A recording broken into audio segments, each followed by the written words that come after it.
وَمَكَرُوا وَمَكَرَ اللَّهُ، اب انہوں نے بھی چالیں چلی اور اللہ نے بھی چال چلی۔ وہ جو ان کے فریسی بیٹھے ہوئے تھے، علماء بیٹھے ہوئے تھے، وہ چالیں چل رہے تھے کسی طرح اس کو پکڑوائیں، کسی طرح، اس لیے کہ وہاں جو حکومت تھی وہ یہودیوں کی نہیں تھی۔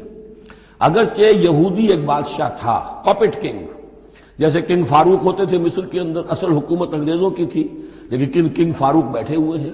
اسی طرح کا وہ پپٹ کنگ تھا کہ جو یہودیوں میں سے تھا، اصل حکومت تھی رومیوں کی، اور رومی گورنر پائلیٹس پونٹس وہ وہاں پر موجود تھا۔ اور اس طرح کی کوئی کیپٹل پنشمنٹ جو ہے وہ یہودی خود نہیں دے سکتے تھے جب تک کہ وہ جو اصل گورنر ہے اس کی طرف سے اس کا حکم صادر نہ کیا جائے۔ لیکن ان کی مذہبی عدالتیں تھیں، اس میں بیٹھ کر یہ ان کے مفتی، ان کے فریسی، ان کے علماء بیٹھ کے فیصلے کرتے تھے، اور اگر وہ فیصلہ دے دیتے تھے تو ان فیصلوں کی ایگزیکیوشن جو ہے وہ پھر رومن گورنمنٹ کے تھرو، اور وہ ہوتی تھی اس کی جو تنفیذ جو ہے وہ پائلیٹس پونٹس کے ذریعے سے۔ لہذا ان کے ہاتھ بندھے ہوئے تھے۔ اب کسی طریقے سے پھنسوائیں اس کو، سوال الٹے سیدھے کرنے، ایسے سوال کرنے کہ وہ جواب دیں تو اس میں بغاوت کی بو آ جائے، تو کہیں دیکھو یہ رومیو یہ تمہارا باغی ہے۔ اس طرح کی وہ چالیں چل رہے تھے۔ وَمَكَرُوا وَمَكَرَ اللَّهُ، اللہ کی اپنی چال تھی۔ اب اللہ کی چال کیا تھی؟ اب اس کی تفصیل قرآن میں نہیں ہے، یعنی یہ کہ ان کے حواریین میں سے ہی ایک نے دھوکہ دیا اور حضرت مسیح علیہ السلام کو گرفتار کروایا۔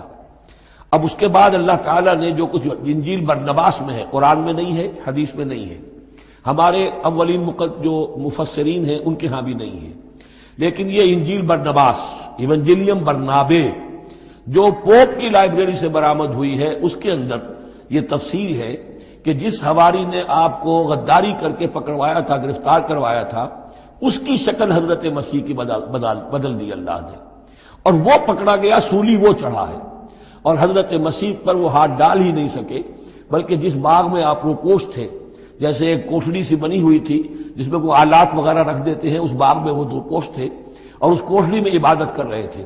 باقی جو ان کے حواری ہیں 12 وہ باہر تھے۔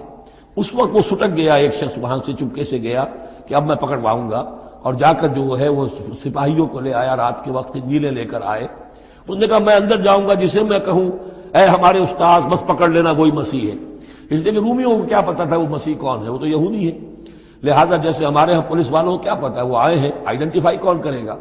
تو اس نے کہا کہ میں کہوں گا اے میرے آقا، میرے استاد بس پکڑ لینا۔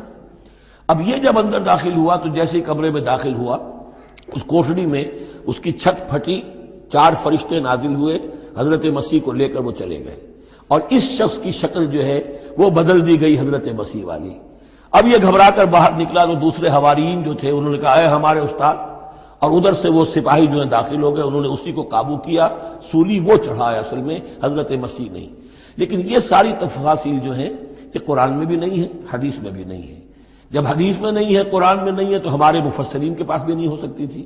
لیکن یہ کہ یہ شہادت جو ہے یہ در حقیقت انہی کے گھر سے ہمیں ملی ہے، اور یہ پوری طریقے سے فٹ ان کرتی ہے، پوری طریقے سے قرآن کا جو بیان ہے اس میں یہ پوری طرح فٹ ہوتی ہے۔